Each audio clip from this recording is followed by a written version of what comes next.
창원과 김해, 양산 등 경남도 내 8개 시가 사회적 거리두기 1.5단계를 다음 달 4일까지 3주 연장합니다.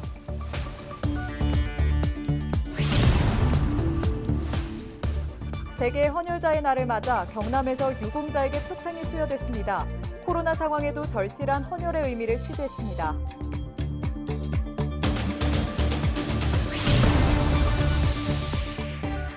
거제에서 기부로 받은 생필품을 어려운 이웃에게 나눠주는 희망 나눔 곳간이 확산되고 있습니다.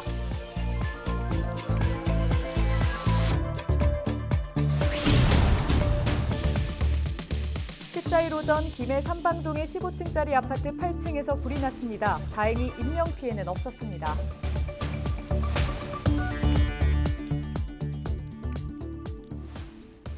시청자 여러분 안녕하십니까? 헬로티비 뉴스 경남입니다. 6월 14일은 헌혈의 중요성을 알리고 헌혈로 생명 나눔을 실천하고 있는 헌혈자들에게 감사의 마음을 전하는 세계 헌혈자의 날입니다. 이분들이 있어 경남에서도 위급한 상황을 이겨내왔는데요. 생명을 나눈 따뜻한 우리 이웃들과 백신 접종에 따른 헌혈 주의점까지 전해드립니다. 권정숙 기자입니다. 육군 종합정비청에서 일하는 지은용 주무관. 그를 표현하는 한 단어가 있습니다. 바로 헌혈입니다. 89년부터 32년간 해온 헌혈만 344회. 그는 그렇게 모아온 100장의 헌혈 증서도 경남 혈액원에 전달했습니다. 제가 알기로는 아직 혈액은 대체품이 없다고 알고 있습니다. 인공적으로 생성할 수 없기 때문에 사람이 사람한테 줄 수 있는 유일한 생명 나눔인 것 같고, 장기 기증보다는 현혈이 더 쉽지 않습니까? 쉬운 것부터 차분차분 하는 게 맞다고 생각해서 하고 있습니다. 세계 헌혈의 날을 맞아 생명을 살리기 위해 팔을 거둔 37명 경남의 주역들에게 표창이 수여됐습니다. 코로나로 대표 수상 등 최소한으로 진행된 행사. 하지만 올해는 경남도와 창원, 진주, 통영, 거제시도 직접 표창을 수여하며 지자체 참여란 큰 획을 그었습니다. 거리로 나서 지역에 감사를 전하며 청탁금지법과 공익신고보호제 캠페인으로 청년까지 다짐한 혈액원. 경남혈액원은 본격적으로 시작된 백신 접종에도 주의와 관심을 당부했습니다. 예방접종을 하고 나면은 일주일 동안은 헌혈을 못하게 됩니다. 그러니까 그걸 잘 참작하셔갖고 헌혈에 참여해 주셨으면 감사하겠고요. 그리고 또한 헌혈 다수자가 학생 군인들입니다. 이제 그러다 보니까 예방접종 때문에 헌혈 일정이 조금씩 좀 어긋나는 게 있습니다. 그래서 이 기간 동안에 예방접종과 상관없는 분들은 헌혈에 좀 적극 참여해 주셨으면 감사하겠습니다. 1979년 경남의 혈액원이 들어선 후 43년간 생명 나눔을 실천할 수 있었던 건 지역민의 노력이 함께했기 때문. 이런 노력에 14일 기준 경남의 혈액 보유량은 4.81분으로 전국 4.91분과도 보폭을 맞추고 있습니다. 헬로티비 뉴스 권정숙입니다. 요즘 코로나19로 삶이 팍팍해지다 보니 우리 주변에 끼니를 걱정하는 이웃이 늘고 있습니다. 이들을 위해 거제시에서 나섰는데요. 시민들이 직접 찾아와 곳간에 넣어두면 어려운 이웃에게 전달해주는 희망 나눔 곳간을 운영해 눈길을 끌고 있습니다. 표영민 기자입니다. 정육점을 운영하는 박덕열 씨가 손님이 뜸한 시간 주문 받지도 않은 고기를 썰어 1인분씩 포장합니다. 직접 끓인 곰탕까지 차에 싣고 어디론가 출발합니다. 목적지는 거제의 한 주민센터. 공유 냉장고인 희망 나눔 곳간을 채우기 위해서입니다. 만날 이렇게 하는 거 아니고 일주일에 한 번 정도 아니면 한 달에 한 두서너 되는데 하면 할수록 내 마음이 편하지요. 코로나19로 어려운 상황이지만 봉사자의 삶을 살다 떠난 형의 뜻을 기리기 위해 기부를 멈출 수 없습니다. 예, 한 20년 전부터 우리 형님이 돌아가신 형님께서 무료 봉사 급식 운영하고 계시는데 그 영향을 받아가지고 제가 그제 와서 이렇게 하게 되었습니다. 시민들이 직접 기부하면 거제시가 어려운 이웃에게 지원하는 희망 나눔 곳간. 정육점 박 씨뿐만 아니라 최근 장평동에서 노점상을 하는 어르신이 100만 원을 기부하는 등 이 희망 나눔 곳간은 빈 틈이 없습니다. 지난 2018년 소양동 만덕 냉장고를 시작으로 지금은 거제 모든 주민센터 9곳에 만들어졌습니다. 그럼 기부자가 자율적으로 기부를 하고 그다음에 소외계층도 자율적으로 가지고 가져가는 사업입니다. 그리고 현재 구계동 그 시범 실시하고 그 구계면까지 확대할 예정입니다. 코로나19와 조선업 침체로 지역 경제가 얼어붙은 거제. 자신보다 더 어려운 이웃과 나누려는 따뜻한 마음이 곳간을 가득 채우고 있습니다. 헬로티비 뉴스 표영민입니다. 코로나19 소식 전해드립니다. 14일 경남에서 전날 오후 5시 이후 모두 5명이 코로나19 확진 판정을 받았습니다. 모두 지역 감염입니다. 지역별로는 김해 2명, 창녕 2명, 양산 1명입니다. 이날 기준 도내 누적 확진자는 5,000명으로 늘었습니다. 창원과 김해, 양산 등 경남 도내 8개 시가 사회적 거리두기 1.5단계를 다음 달 4일까지 3주 연장합니다.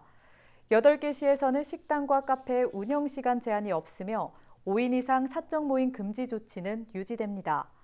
다음 달부터 예정된 새로운 거리두기에 따라 스포츠 경기장이나 공연장에서의 방역 조치는 완화됐습니다. 스포츠 경기장 실외 관중 입장은 기존 30%에서 50%까지 늘었습니다. 다만 최대 입장 인원은 4,000명으로 제한되며 1m 이상 거리두기를 지켜야 합니다. 함안과 의령 등 9개 군 지역은 1단계가 3주 더 유지됩니다. 사적 모임이 8명까지 가능하고 창녕군은 강화된 개편한 2단계를 계속 유지합니다. 또 전국적으로 유흥시설에서 확진자가 계속 발생하는 만큼 유흥과 단란주점, 노래연습장에서 5인 이상 사적 모임을 할 수 없고 종교시설에서도 모임이나 식사 금지 사항을 지켜야 합니다. 의령군이 고 이건희 삼성 회장이 기증한 미술품을 소장할 이건희 미술관 유치에 나서고 있습니다. 국민들도 지역 균형 발전과 삼성 창업주의 고향인 의령에 미술관이 들어서야 한다며 범군민 서명운동 등으로 힘을 보태고 있는데요. 재훈 의령군 발전협의회 회장과 전화 연결해 앞으로 유치 계획을 들어보겠습니다. 네, 전화 연결돼 있습니다. 회장님 안녕하십니까? 예, 안녕하십니까. 저는 의령군 발전협의회 회장 재훈입니다. 예, 반갑습니다. 회장님, 전국의 여러 지자체에서 이건희 미술관을 놓고 유치 목소리를 내고 있는데요. 의령에서도 범군민 서명운동 등 유치 활동에 나서고 계신다고요? 예, 우리 의령군 발전협의회는 국민의 민의와 호흡을 같이 하고 국민의 구심체로서 국민과 향토의 발전을 위해 활동하는 단체입니다. 지난 4월 28일 고 이건희 회장님의 유족 측에서 유산 상속 관련 보도 자료를 통해 총 2만 3천여 점의 문화재 및 미술품을 국가에 기증하겠다고 밝힘에 따라 이건희 회장의 선대 고향이자 삼성의 뿌리요 어리 살아 숨쉬는 우리 의령군에 유치하여 그 기증의 의미와 뜻을 계승함이 당연하다고 생각하며 30만 내외 국민의 민의라 생각하고 자발적으로 운동을 추진하게 되었고 또 이건희 미술관 유치에 지역민의 급격한 고령화, 저출산에 따른 인구 소멸의 위험과 그에 따른 지역 경제의 활력 저하를 해소할 수 있는 대안이 될 수 있다고 판단되어 유치운동을 추진하게 되었습니다. 예, 의령군 곳곳에서 이건희 미술관 유치에 열을 올리고 있는데요. 의령이 이건희 미술관의 최적지인 이유가 있을까요? 예, 우리가 지금 타 지역보다도 우리 의령군은 제가 조금 전에 말씀드렸습니다만은 삼성의 뿌리요 어리 살아 숨쉬는 고장입니다. 그리고 우리 이건희 회장님께서 유년 시절을 뛰놀고 보내던 곳이기도 하고 또한 우리 경남의 중심부입니다. 우리 의령이. 그래서 어떤 대도시에 국한되어 있는 미술관을 우리 시골에다가 유치함으로 인해 가지고 우리 의령은 아주 청정이 잘 유지되어 있는 환경 속에서 도시민들이 힐링도 할 수가 있고 또 뜻을 받들 수가 있는 그런 좋은 위치가 아닌가. 그리고 또 우리 지역 경제에 좀 활성화가 되지 않을까 싶어서 저희들이 발벗고 나서서 지금 운동을 하고 있습니다. 예, 그럼 앞으로 이건희 미술관 유치 활동 계획은 어떻게 됩니까? 예, 지금 우리가 이제 8일 날 국민 서면 운동을 시작했거든요. 그래가 지금 각 관공서 단체별로 다 저희들이 지금 서명 운동을 받고 있습니다. 그래 군수님께서 그 유치위원회를 구성한 걸 알고 있습니다. 유치위원회를 구성해가지고 지금 우리 향후들하고 힘을 합쳐가지고 이번에 미술관이 꼭 우리 어령 지역에 유치를 하려고 우리 전 국민들이 나서서 지금 활발하게 움직이고 있습니다. 예, 지금까지 이건희 미술관 유치에 앞장서고 있는 재훈 의령군 발전협의회 회장과 이야기 나눠봤습니다. 회장님 오늘 말씀 감사합니다. 예, 감사합니다.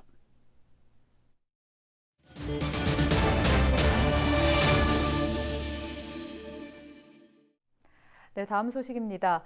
14일 오전 10시 25분쯤 김해시 삼방동 15층짜리 아파트 8층에서 불이 났습니다. 이불로 12층에 있던 거주자 한 명이 연기를 마셔 병원으로 옮겨졌으며 불이 시작된 8층에 있던 12살 아이가 스스로 대피하면서 화를 면했습니다. 경찰과 소방당국은 정확한 화재 원인을 조사하고 있습니다. 대우조선해양이 이탈리아 엔지니어링 업체인 사이팸과 함께 브라질 페트로브라스사로부터 부유식 원유 생산 저장 하역 설비를 수주했습니다. 수주 금액은 2조 6천억 원으로 대우조선해양의 몫은 약 1조 950억 원입니다. 이번 설비는 하루 18만 배럴의 원유와 720만 세제곱미터의 천연가스를 생산할 수 있고 대우조선해양은 원유 저장 선체와 상부 구조물 일부를 건조하게 됩니다. 대우조선해양의 해양설비 수주는 지난 2019년 이후 2년 만이며 수주 금액이 조 단위를 넘긴 것은 7년 만입니다.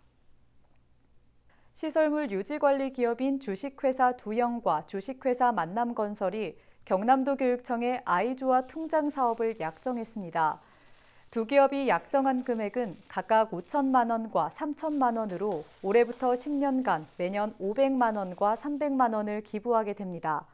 아이조아 통장 사업은 형편이 어려운 학생들이 학업을 이어갈 수 있도록 경남 미래교육재단이 선정한 고1 학생에게 매달 6만 원을 적립해 대학 진학 시 전액을 지원하는 사업입니다. 그동안 경남에서는 327명에게 13억 7,300여만 원이 지급됐습니다. 도내 직업계고 35곳 중 전면 등교가 되지 않던 15개 학교가 전면 등교에 들어갔습니다. 14일부터 8개 학교가 전학년 등교를 시작했고 21일에 5개 학교, 나머지 2개 학교는 이후 진행될 예정입니다. 경남도 교육청은 실습과 자격증 준비 등 직업계고 특성상 대면 수업이 필요하다고 보고 직업계고의 전면 등교를 우선 추진했습니다. 또 학교에 방역 물품을 지원하고 수업 인원은 25명 미만, 기숙사도 2인 이하 배정 등 방역을 강화했습니다. 기존 20개 직업계고는 전교생 400명 이하에 학급당 학생 수 25명 이하여서 전면 등교가 이루어져 왔습니다. 창원시가 신혼부부의 주거비 부담을 덜기 위해 전세자금 대출 이자를 지원합니다. 대상은 창원에 주소를 둔 기준 중위소득 180% 이하 무주택 신혼부부로 올해 1,587가구에 약 10억 원을 지원할 예정입니다. 지난 2019년부터 창원시는 경남 최초로 신혼부부의 전세자금 대출 이자를 지원하고 있습니다.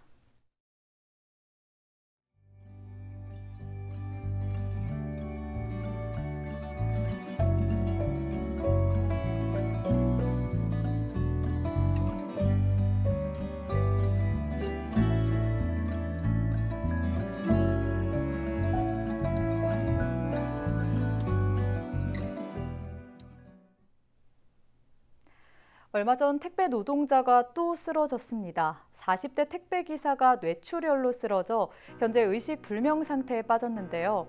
이 노동자는 주 80시간이 넘는 경무에 하루 2시간만 자고 출근하는 날이 많았다고 합니다. 택배 회사들이 약속했던 분류 작업 인력 추가 투입과 심야 배송 금지, 제대로 지켜지고 있습니까? 과로로 쓰러지고 숨지는 걸 얼마나 더 봐야 할까요? 신속하고 철저한 약속 이행만이 더 이상의 희생을 막는 길 아닐까요? 이상으로 뉴스 마칩니다. 시청해주신 여러분 고맙습니다. 축 처진 내 어깨